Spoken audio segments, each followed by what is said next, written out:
You ever check your account right after you get paid and for a second it actually feels okay? Like there's a little relief, but then you start thinking through everything. And that feeling disappears almost immediately because before you even spend anything, most of it is already gone.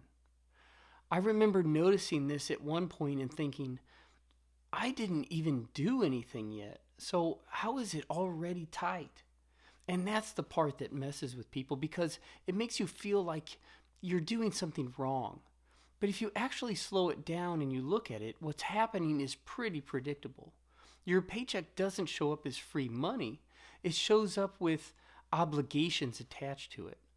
Before you make a single decision, your money is already going towards rent or mortgages, utilities, insurance, subscriptions you totally forgot about, debt payments, groceries, gas, and a bunch of smaller things that don't feel big on their own, but together they take up almost everything.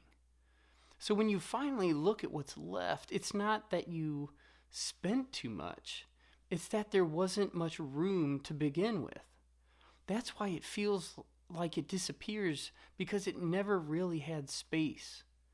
And this is where people get stuck. They start focusing on tiny things like, I need to cut out coffee, or I need to be more disciplined. But those small changes don't fix the bigger structure because the pressure isn't coming from one or two bad habits. It's coming from how many things your money is already responsible for.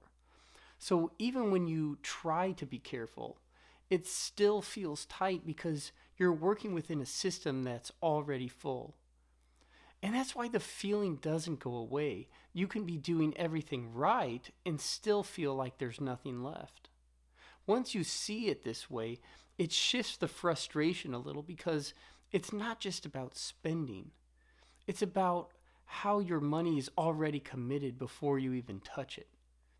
And until there's actual space in the structure, it's always going to feel like it disappears too fast.